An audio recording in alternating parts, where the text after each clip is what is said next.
एक तरफ हरियाणा विधानसभा का मॉनसून सत्र चला हुआ है तो दूसरी तरफ चुनाव में वोट चोरी को मुद्दा बनाकर कांग्रेस फुल मूड में सरकार से जवाब तलब करने में जुटी हुई है। आज सदन की कार्यवाही से ठीक पहले भूपेंद्र सिंह हुड्डा के नेतृत्व में कांग्रेस विधायकों ने हरियाणा सचिवालय और विधानसभा के बाहर आवाज बुलंद की और दोनों हाथों में वोट चोर गद्दी छोड़ के जमकर नारे लगाए। कमीशन आया है, लोकतंत्र में इलेक्शन कमीशन एक संवैधानिक संस्था है और उसने बी टीम बनकर बीजेपी का काम करना शुरू कर दिया है। इसीलिए हमारे नेता आदरणीय राहुल गांधी जी सड़कों पर उतर आए हैं इलेक्शन कमीशन के खिलाफ कि इलेक्शन कमीशन को और बीजेपी की सरकार को कहा है वोट चोर गद्दी छोड़। हम चाहते हैं कि क्या कारण है कि बीजेपी के नेता वकालत करते हैं इलेक्शन कमीशन की और इलेक्शन कमीशन किसी की सुनवाई नहीं कर रहा है।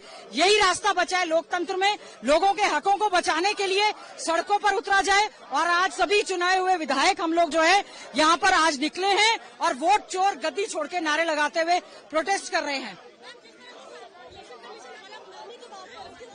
क्या हलफनामा, जब सब कुछ बता दिया है तो वो तो बात सुनने के लिए तैयार नहीं है। क्या कारण है कि उनके चुनाव में ही गड़बड़ हुई? क्या कारण है कि चीफ जस्टिस ऑफ इंडिया को उस कमेटी से हटाया गया ताकि वो बीजेपी की बी टीम बनकर काम कर सके? हम शुरुआत से ही, जब से चुनाव हुआ है, हम बोल रहे हैं कि वोट चोरी की है इस भाजपा सरकार ने। आज राहुल गांधी जी हमारे लीडर ऑफ ऑपोजिशन ने प्रूफ दिखाया है कर्नाटक और महाराष्ट्र में कैसे ही हुआ और उसी रिसर्च करके हम हमारे हरियाणा की असेंबली सीटों में दिखाएंगे कि कैसे वोट चोरी हुई है, कैसे इन्होंने मल्टीपल वोट बनाए हैं, कैसे बिना फोटो के वोट बनाए हैं, कैसे जीरो एड्रेस वाले वोट बनाए हैं और वो सारे के सारे बीजेपी को डले हैं, जिसकी वजह से शहरी सीटों में इन पर्टिकुलर, लेकिन अनेक सीटों में हरियाणा में ये वोट जीत पाए हैं। क्योंकि अगर आप देखोगे आंकड़ों के हिसाब से 1 लाख से कम वोटों से हमारी 8 से 9 सीटें पलटी, जिनकी वजह से इस भाजपा सरकार बनी है, कांग्रेस सरकार नहीं बनी।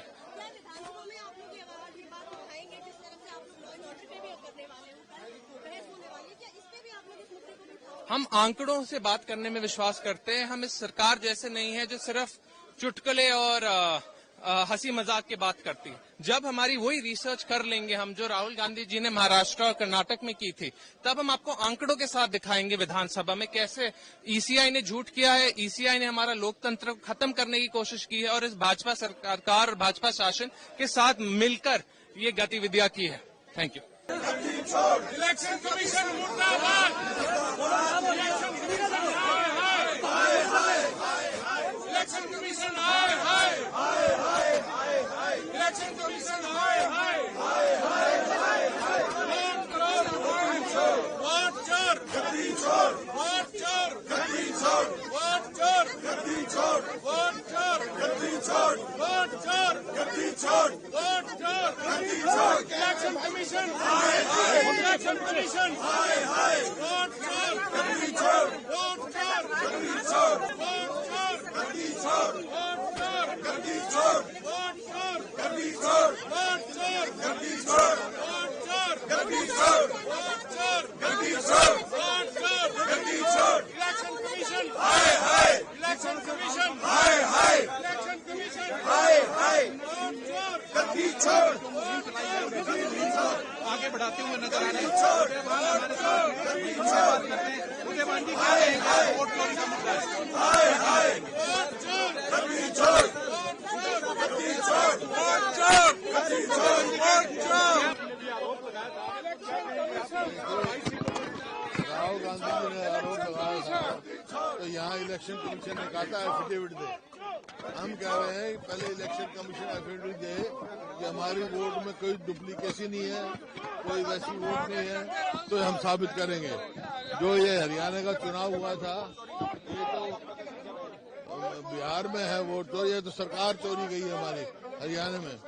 क्योंकि 1 तारीख को चुनाव होना था तो पोस्टपोन कर दिया 5 तारीख को इलेक्शन कमीशन ने, और फिर जब 5 तारीख को वोटिंग हुई तो जब दिखाया गया, देखो कितने बजे दिखाते हैं ये वोट, शाम को 7 बजे 61.19 और 11:15 बजे 61.65 और 7 तारीख को 8:45 बजे 67.90।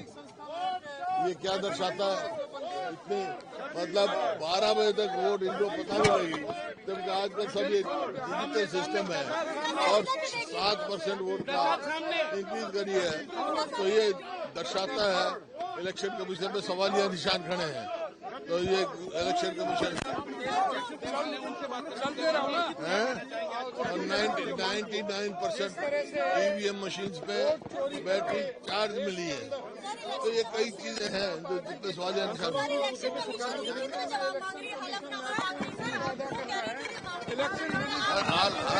अलग मामा इलेक्शन कमीशन दे, फिर हम दिखाएंगे उनको। हमसे जुड़े रहने के लिए हमारे YouTube चैनल को सब्सक्राइब करें और नई वीडियो की नोटिफिकेशन के लिए बेल आइकॉन को दबाएं। अगर आप ये वीडियो Facebook पर देख रहे हैं तो लाइक जरूर करें और ज्यादा से ज्यादा शेयर करें। धन्यवाद।